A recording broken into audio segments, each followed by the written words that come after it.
Thank you for watching Weekend Prime and welcome back. Tonight, a nation is teetering on the brink with people muzzled by the iron fist of power. A generation that once dared to dream, now lying bruised, battered and broken.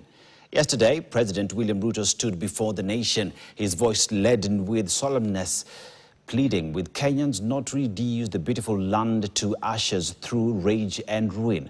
But does he speak from the heart or merely from the script? Tonight, we deliver an open letter to the President of the Republic of Kenya, a raw, unfiltered testament to the hopes and anguish of millions. Here is Dear Mr. President.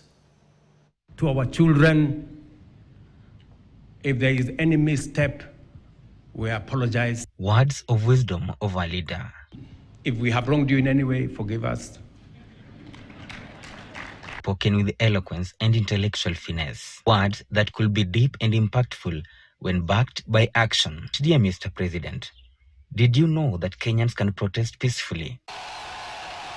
This is June 14, 2024. Young people under the Gen Z banner had gathered in their numbers in Nairobi to raise their voice against the 2024 finance bill. Peaceful as they were, most of them ended up in various police stations as police bosses roared in anger, promising violence and vengeance.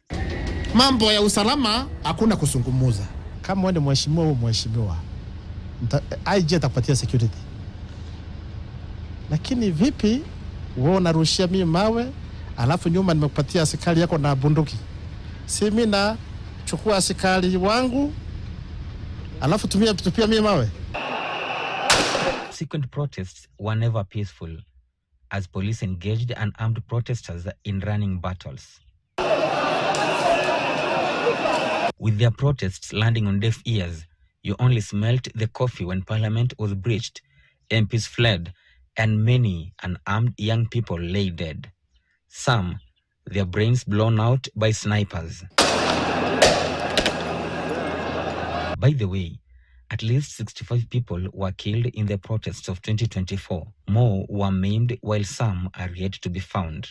I have directed all the organs of our national security to deploy measures to thwart any attempt by dangerous criminals to undermine the security and stability of our country. To you and your government, these were criminals who were heavily armed with the Kenyan flag, bottles of water, smartphone, and a collective voice. But the backlash that followed made you soften your stance and announced new measures. A few days later, you dissolved the cabinet, except for the Prime Cabinet Secretary Musalia Mudavadi and your then Deputy Rigathi Gachagua. And after a holistic appraisal of the performance of my cabinet and its achievements and challenges, I have today decided to dismiss with immediate effect all the cabinet secretaries and Attorney General of the Republic of Kenya, of the Cabinet of Kenya. Kenyans trusted you, but what came next in the form of your new cabinet was nothing worth a song. Same names, same ills retained and maybe rewarded. It was the usual game of shuffling, reshuffling, and yet baffling. Now forwarded the name of John Mbadi Ngongo to the Ministry of National Treasury and Economic Planning,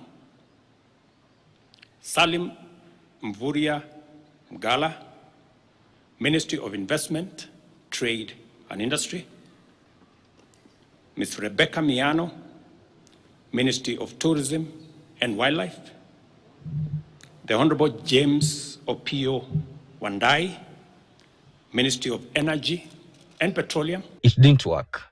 While at it, your bellicose security went on the overdrive, abducting young people viewed to be bitterly critical of you, your government, and those who are perceived to be close to you. In the wake of your quick fix endeavors, you have been on top of cars, touring various regions and celebrating your real or imagined political dominance. Wale wa chuki, wale wa migawanyiko, tutawaonyesha barabara ya kwenda nyumbani. Beneath this happy feel amongst your political acolytes and silence from an angry population, forced disappearances, extrajudicial killings, abductions, and other manner of social ills have been going on. Studious silence from your end. The recent killing of a blogger, Albert Ojwang, triggered new protests, which led to more killings. The irony lies in the fact that the protesters were killed for protesting. Well, being killed by the very same police officers. Goons who are suspected to have been unleashed on protesters as police officers did a lot of nothing to stop them. Goons who were pledged by leaders close to you. Wacha niwaambie kutoka Pasigoro. Kama mnafikiri hawa vijana wachache wamekuja Nairobi na rungu ndio wameletea shida, mkuje wiki ijayo ndio mjue vijana hapo kwa wako hapa.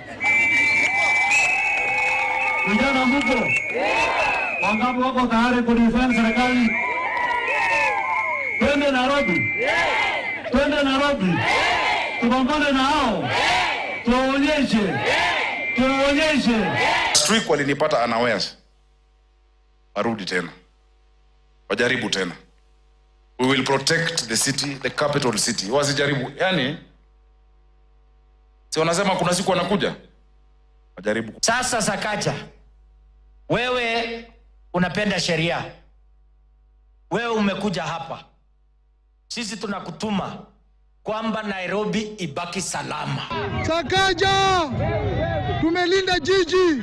Some of their utterances bordering on calling for massacres, if not genocide, of young people. Of the protests, we witnessed a new law from the police. The victim is called Boniface Karaoke, and he's fighting for his dear life in a vegetative state. No serious word from you. No serious action against the officers involved. What we saw last week were riots. They were not protests. People armed with all manner of weapons, threatening the police, beating up citizens, burning shops. That is not what is allowed in the Constitution. Msiogope. Wakati mtu ameshakuja police station, anataka kuchukua ofisi ya serikali, anataka kuchukua bunduki, anataka kukujia maisha yako, pita na yeye. You are doing a very good job to save this country. Now, as long as I'm the Minister of Interior, sitapika kona, niko na nyinyi kabisa. TV channels, including KTN, had been unlawfully switched off. Yet, you never spoke about it. Threats have actually been actualized and we have been switched off from mainstream, but you can catch us live from YouTube. Kenyans protesting while wielding smartphones are not terrorists. Kenyans expressing their feelings about bad governance while sipping water or dousing the sting of tear gas from the armed police are not a major threat. They are simply tired. Tired of being threatened. Tired of being brutalized. Tired of being dismissed by a government they voted for.